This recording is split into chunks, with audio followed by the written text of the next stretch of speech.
안녕하세요. 결혼한 지 2년 만에 이혼을 결심하게 된 30대 여자입니다. 결혼할 때만 하더라도 지금 이 남편하고 검은 머리가 팥뿌리가 될 때까지 행복하게 살다 갈 줄 알았어요. 웨딩 마치할 때는 팔짱 끼고 들어갔는데 이제는 남보다도 먼 사이가 되었네요. 지인의 소개로 알게 된 남편과는 3년을 만났습니다. 당시 남편은 직장을 다니는 평범한 회사원이었고 저는 중학교 선생님이었지요. 첫 만남에 불꽃이 튀어 사랑에 빠지고 그런 것은 아니지만 취미가 비슷하다 보니 만나면 늘 얘기거리가 있어서 지루할 틈이 없었어요. 그래서 그때는 남편과 제가 정말 잘 맞는다고 생각했던 것 같습니다. 주말에도 만나면 취미 생활을 같이 하며 시간을 보냈으니 싸울 일도 없었고요. 그런데 지금 생각해보면 취미 생활만 하느라 막상 서로가 어떤 사람인지 알아가는 시간은 부족했던 것 같아요. 대화의 주제도 늘 취미에 관련된 것들이다 보니 깊이가 없었다고 해야 할까요? 사람을 만나면 다방면에 걸쳐서 이야기를 해보고 여러 가지 상황 속에서 성격을 파악하려고 했어야 하는데 말이에요. 왜 어른들이 그런 말씀하시잖아요? 결혼하기 전에 술도 같이 마셔보고 운전하는 것도 보고 사람들하고 어떻게 싸우는지도 살펴보라고요. 그런데 돌이켜보면 저는 남편과 술을 마셔본 적도 없었고 운전도 주로 제가 했어요. 정말이지 생각할수록 아쉬움이 많이 남네요. 그래도 결혼을 결심했던 건 어쨌든 같이 있는 시간은 즐거웠고 별다른 잡음이 없었기 때문입니다. 울며불며 싸워본 적도 없고 둘 중 누구도 헤어지자 소리를 함부로 입에 담지 않았지요. 그래서 남편이 프로포즈를 해왔을 때 고민하고 말고 할 것도 없었어요. 이 정도로 잘 맞고 이 정도로 사귀었으면 당연히 하는 거라고 생각했달까요? 게다가 어른들이 중요하게 보는 소위 객관적인 조건들 있잖아요. 부모님 재산이나 학벌이라던가 그런 것들이요. 그런 부분에 있어서도 크게 차이가 안 났어요. 아니, 차이가 안 나는 줄 알았어요. 남편의 거짓말이 드러나기 전까지는요. 결혼 준비를 하는 과정에서 남편의 재정 상태는 전혀 의심하지 못했어요. 어떻게 된 일이냐 하면 일단 저희 친정의 경우 친정아버지는 대기업에서 정년퇴직을 하셨습니다. 그리고 친정어머니는 그런 아버지의 내조를 하면서 평생을 전업주부로 사셨지요. 언젠가 친정어머니께 이런 생활이 갑갑하지 않으시냐 물었더니 워낙 어려서부터 조강지처가 되라는 외할머니의 말씀이 있기도 했고 성격 자체가 청소나 요리하는 걸 좋아하시다 보니 당신은 행복하다 하시대요. 하지만 저는 친정아버지를 닮았는지 어려서부터 꼭 제 직업을 갖고 싶었어요. 아침마다 당신이 다니는 회사의 자부심을 느끼며 출근하시는 아버지가 멋져 보이기도 했고요. 아무튼 저는 자신있게 화목하고 좋은 집안에서 자랐다고 말할 수 있어요. 반면에 남편은 아버님은 사업을 하시고 어머님은 은행에 다니신다고 저에게 이야기를 했었거든요. 그것도 몇 번씩이나 말이에요. 그래서 그 말을 철석같이 믿었습니다. 상견례 자리에서도 친정부모님이 시부모님께 지나가듯 사업은 잘 되시냐, 은행에서 근무하시면 그래도 여러 가지 좋은 점이 있지 않냐 그런 질문들을 하셨는데 그때 아버님 어머님 두 분 다 굉장히 자연스럽게 대답을 해주셨고요. 그리고 결혼 준비도 친정에서 1억을 해준다 하니 시댁에서도 1억을 해주셨어요. 그러니 제가 아버님 사업장을 찾아가 볼 것도 아니고 어머님 은행 지점에라도 가서 어머님을 찾아봤어야 할까요? 솔직히 그렇게까지 해야 한다는 생각을 전혀 못했지요. 아니, 그렇게 해야겠다는 생각을 했으면 오히려 이상한 상황이었어요. 그런데 결혼하고 2달쯤 되던 시기에 남편이 샤워를 하고 있었거든요. 그런데 남편 핸드폰에 뭔가 알람이 계속 울리더라고요. 신혼이고 야밤이었는데 알람이 자꾸 오니까 남편을 의심한 건 아니지만 그래도 왜인지 찜찜하고 성가신 거예요. 그래서 핸드폰을 슬쩍 봤더니 어머님이 계속해서 문자를 보내고 계셨습니다. 그리고 거기엔 황당한 내용이 적혀 있었어요. 달랑 하나 있는 부모 아파트 담보 잡아서 1억씩이나 땡겨 써놓고 돈도 한 푼 안 보내냐. 씻고 나와서는 분위기를 잡으려는 남편에게 제가 핸드폰을 보게 된 경위를 설명하면서 미안하다고 하지만 이게 무슨 말이냐고 따졌습니다. 그랬더니 남편이 차라리 잘 됐다며 사실대로 이야기해주겠다는 거예요. 그리고 알게 된 건 아버님이 하신다는 사업은 작은 식당이었고 어머님은 은행 건물 청소를 하신다나요. 그러더니 식당 사장도 사장 아니냐며 그래서 사업이라 했고 어쨌든 은행원들하고 같은 건물에서 일하는 거니까 완전히 거짓말을 한 건 아니라대요. 제가 어이가 없어서 차라리 거짓말을 해서 미안하다고 사과를 하라 했습니다. 말도 안 되는 억지는 왜 쓰느냐고요. 그리고 그제서야 남편이 한다는 말이 미안하답니다. 저랑 결혼은 하고 싶은데 저희 부모님이 혹시 자기를 반대할까봐 그런 거짓말을 했다나요. 아무리 생각해도 이해할 수가 없었어요. 저희 부모님과 첫 만남을 가지기도 전에 이미 남편의 거짓말은 시작되어 있었으니까요. 하지만 이미 결혼은 했고 시부모님의 배경만 제외하면 달라진 건 아무것도 없다 싶었지요. 그래서 크게 실망은 했지만 헤어져야겠다는 생각은 못했어요. 남편더러 더는 나를 실망시키지 말라 했습니다. 사실이 뭐가 됐든 솔직한 사람이 좋다고요. 그리고 이후로 저희는 정과 변함없이 신혼생활을 이어갔습니다. 몰랐을 땐 어쩔 수 없었지만 알게 된 이상 시댁의 사정을 모른 척할 수가 없더라고요. 그래서 매달 생활비와 이자 명목으로 100만 원씩 보내드리기 시작했는데 이건 남편 월급에서 보내드리라 했어요.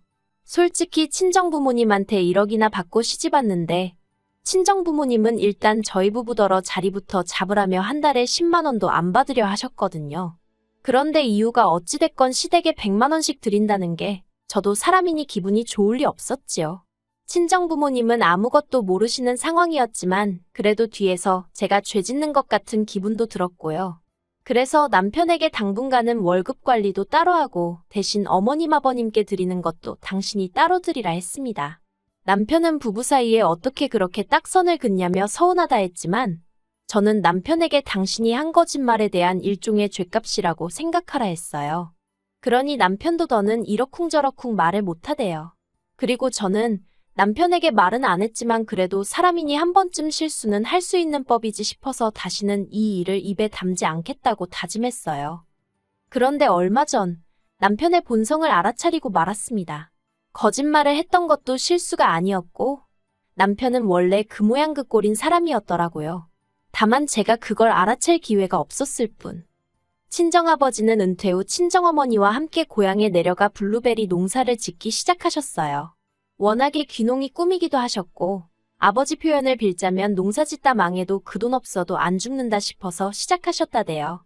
그런데 막상 귀농을 해보니까 고향도 당신이 알던 옛날 그 고향이 아니고 서울 생활도 그리워지셨나 봐요. 그래서 작년 가을쯤 시골 생활 전부 다 청산하시고 다시 서울로 올라오셨어요. 근데 문제는 막상 서울로 다시 올라오니까 처음 한 달 정도만 재밌다가 이게 농사라는 게 매일같이 신경 쓰고 할 일이 있잖아요. 그런데 갑자기 할 일이 싹 사라져서 그런지 우울해 하시더라고요. 친정어머니는 어머니대로 그런 아버지의 모습 때문에 힘들어 하셨고요. 그래서 제가 취미생활이라도 시작해보시라고 했는데 아버지가 그런 것보다는 돈을 벌고 싶다고 하셨습니다. 단돈 몇십만 원이라도 당신 손으로 벌어서 나중에 제가 자식 낳고 하면 손주들 용돈도 주고 그러고 싶으시다고요. 솔직히 노후 준비도 다 되어 있으시면서 이제 와서 왜 또 일을 하고 싶어 하시는 건지 자식으로선 이해도 안 되고 걱정이 앞서대요. 그래서 몇 날 며칠을 그러지 마시고 어디 여행이라도 다녀오시라고 말씀도 드려보고 요새 어른들 사이에서 유행이라는 스포츠 댄스 교실이며 이거저거 소개도 해드렸어요. 그런데 아버지는 아직 당신이 쓸모있는 사람이라는 걸 느끼고 싶다 하시더라고요. 그리고는 며칠 뒤 꺼내신 말씀이 택배 배달을 해보시겠답니다.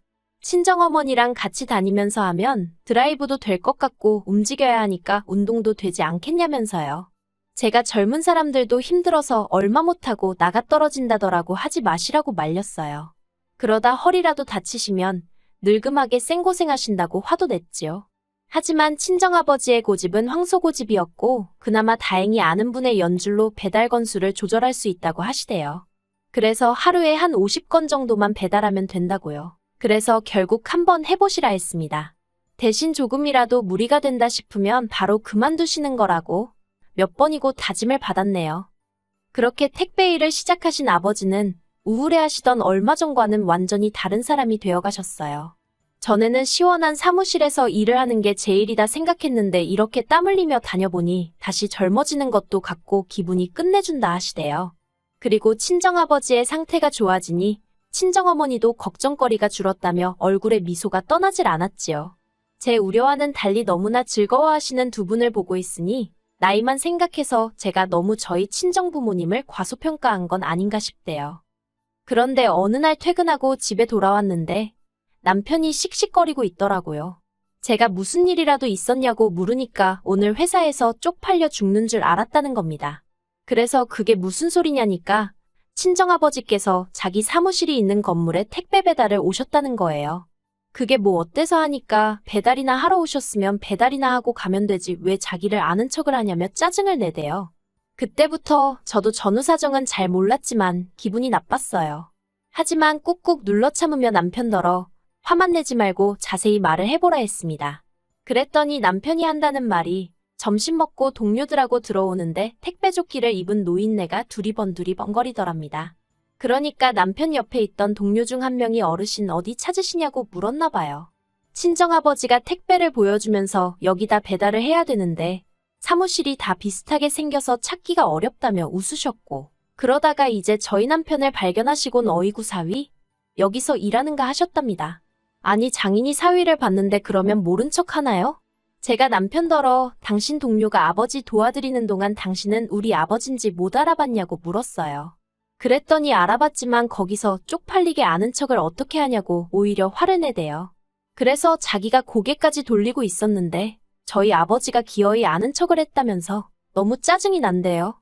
장인장모 잘 산다고 얘기했는데 이게 뭐냐면서 저희 친정부모님 때문에 자기가 거짓말쟁이가 되었다나요.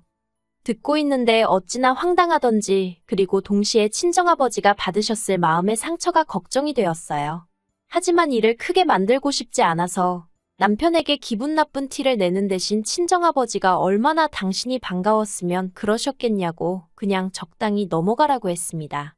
그런데 남편은 계속해서 하는 말이 이제 와서 말이지만 장인어른은 배려심이 부족하답니다.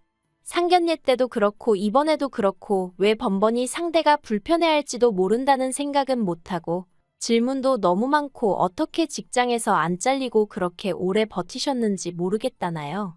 그러면서 요즘 같았으면 진작에 잘리셨을 거라는데 정말 더는 못 들어주겠더라고요.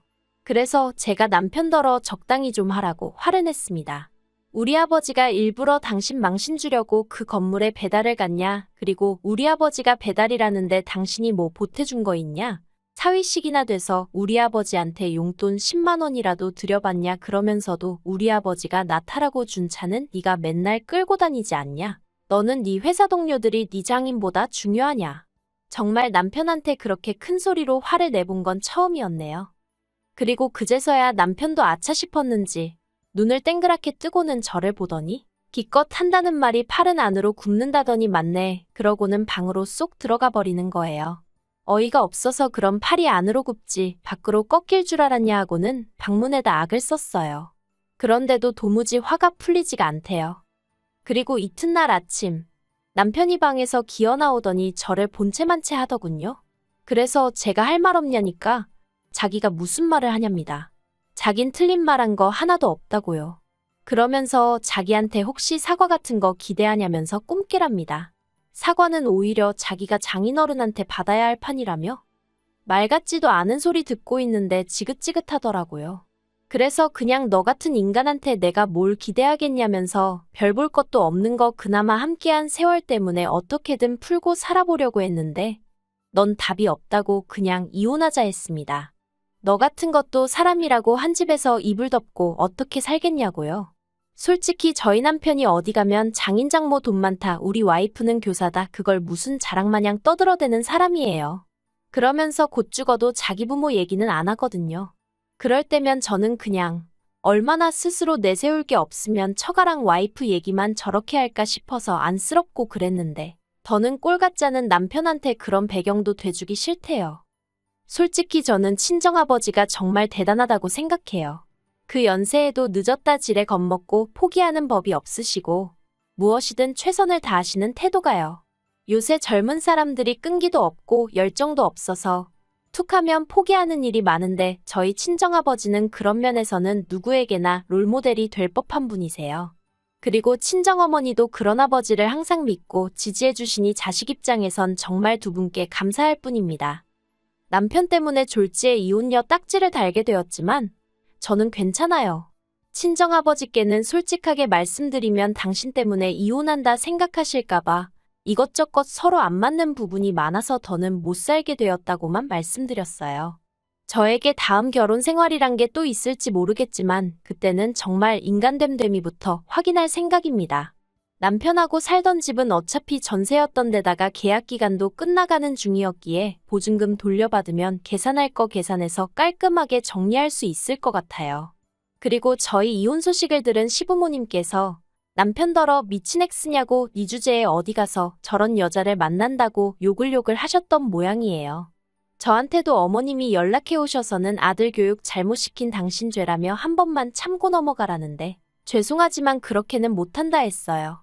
남편이 저희 아버지 가슴에 대못을 박았는데 제가 어머님 가슴 아픈 거 신경 써드리고 싶지도 않았고요. 다음 달쯤에 부모님 모시고 여행이나 다녀와야겠습니다.